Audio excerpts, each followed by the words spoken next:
नमस्कार दोस्तों, मैं डॉक्टर अमित आर्य होम्योपैथी पंजाब से आपका स्वागत करता हूं।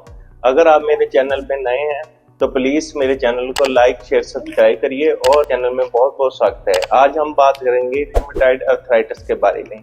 रूमेटॉइड, अगर आपके जोड़ों में दर्द हो गया हो या आपके जोड़ों में सूजन हो रही हो या आपके जोड़ों में चुभन जैसे दर्द हो रही हो या आपके जोड़ टेढ़े हो गए हो तो आपको रूमेटॉइड अर्थराइटिस की बीमारी हो गई है। दोस्तों, रूमेटॉइड अर्थराइटिस को हम वात रोग या गठिया रोग भी कह सकते हैं।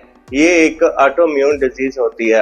अपनी बॉडी में एक इम्यून सिस्टम होता है जिसका काम होता है कि बैक्टीरिया या वायरस को बाहर निकालना। जब ये इम्यून सिस्टम अपनी बॉडी के अगेंस्ट ही लड़ना शुरू कर दे या अपने जो कुछ डिस्टरबेंस जो होती है बॉडी में उसके कारण ये इम्यून सिस्टम अपने ही बॉडी में टिश्यूज को अफेक्ट करना शुरू कर दे या सेल्स को अफेक्ट करना शुरू कर दे, और जब ये सेल्स या टिश्यूज को अफेक्ट करता है तो जिस भी ये जॉइंट को अफेक्ट करता है उसमें स्वेलिंग होनी शुरू हो जाती है या उसमें दर्द होनी शुरू हो जाती है। चीज होती है ये बहुत ज्यादा लंबे समय तक अपनी बॉडी में इफेक्ट करता है और ये 2-3 मंथ या 4 मंथ तक अपनी बॉडी में पूरा इफेक्ट करता है।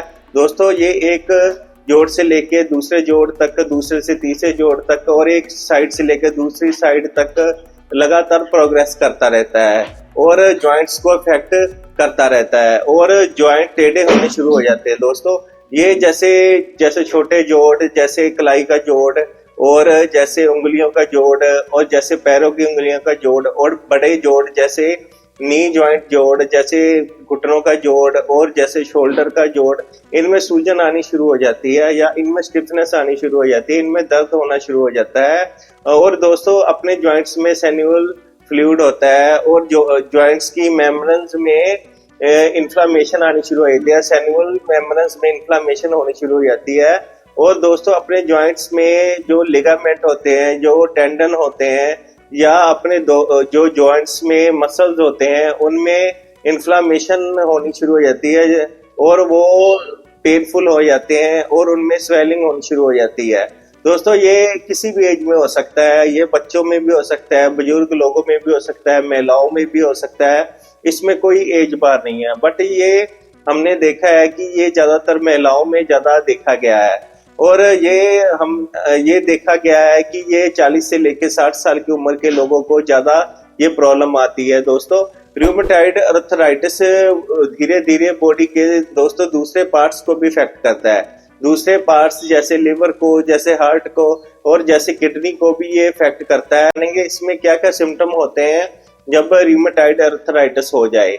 इसमें क्या होता है दोस्तों कि ये जॉइंट्स पे अटैक करता है, ये छोटे जॉइंट्स पर अटैक करता है, पैरों की उंगलियों में सूजन होने लगती है, हील में सूजन होने लगती है, बड़े जॉइंट्स में जो सूजन होने लगती है जैसे घुटनों के जॉइंट्स में, जैसे कंधे के जोड़ों में दर्द होनी शुरू हो जाती है, इन्फ्लामेशन होनी शुरू हो जाती है, जोड़ों में स्टिफनेस सी आ जाती है, जोड़ दर्द होने शुरू हो जाते हैं, जैसे हमें फीवर सा होने लगता है, जैसे हमें जॉइंट्स में जो वीकनेस सी होने लगती है, जैसे जॉइंट कमजोर होने लगते हैं, ऐसे बॉडी लेथार्जिक सी फील होने लगती है। और दोस्तों, हम ब्लड इन्वेस्टिगेशन के थ्रू इसका कैसे हम पता कर सकते हैं? हम ब्लड इन्वेस्टिगेशन में ESR या CRP का टेस्ट करवा सकते हैं या हम RA फैक्टर का टेस्ट करवा सकते हैं और एक और टेस्ट है जो एक्सरे, जब जोड़ टेढ़े हो जाते हैं या जो जॉइंट्स में डिफॉर्मिटी के लिए हम एक्सरे करवा सकते हैं। दोस्तों, अब हम जानेंगे इसके क्या कारण होते हैं, इसके क्या कॉजेज होते हैं। नंबर 1 जो कॉज होता है ऑटोइम्यून डिजीज है और ये खुद ही अपनी बॉडी में होता है। और नंबर 2 जो ये एक कारण होता है कि जेनेटिक डिजीज है। अगर आपकी मदर या आपके फादर को ये प्रॉब्लम है तो ये जेनेटिक के थ्रू आप में भी आ सकती है।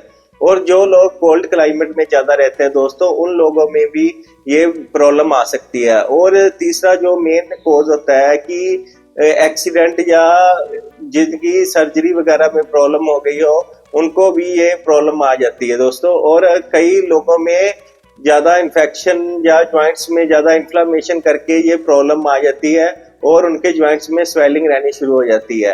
अब इनके ट्रीटमेंट के बारे में बात करेंगे। इनके ट्रीटमेंट में जो एलोपैथी का ट्रीटमेंट होता है दोस्तों, उसमें तो डॉक्टर ज्यादा स्टीरॉयड या पेन किलर प्रिस्क्राइब करते हैं, बट होम्योपैथी में इसका बेस्ट जो ट्रीटमेंट है।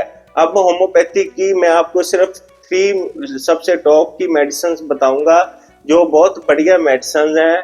और अब हम बात करेंगे जो नंबर 1 मेडिसिन है वो है एपिस 30। अगर आपके जोड़ों में सूजन हो गई हो दोस्तों, और आपके छोटे जोड़ों में स्टिफनेस हो गई हो, या जोड़ों में ज्यादा चुभन जैसे दर्द होना शुरू हो जाए और जोड़ टेढ़े हो जाएं, तो आप एपिस 30 की 2-2 बूंदे 2 महीने तक ले सकते हैं। और नंबर 2 मेडिसिन है एक्टिव स्पाइकेटा। ये भी एक स्मॉल जॉइंट्स के लिए बहुत बढ़िया मेडिसिन है। अगर आपके जॉइंट्स में दर्द होनी शुरू हो गई हो या जॉइंट्स में सूजन हो गई हो, तो एक्टिव स्पाइकेटा की 2-2 बूंदे आप 2 महीने तक ले। और अगली जो मेडिसिन है R11, ये एक डॉक्टर एक्वेक का पेटेंट प्रोडक्ट है, और ये भी जॉइंट्स पेन के लिए बहुत बढ़िया मेडिसिन है। इसमें जो मेन मेडिसिन होती है कैल्शियम फॉस्फोरस होता है, जो जॉइंट की वीकनेस के लिए या मसल्स की वीकनेस के लिए बहुत बढ़िया काम करता है। और नंबर 2 मेडिसिन जो R11 में होती है रस्टॉक्स।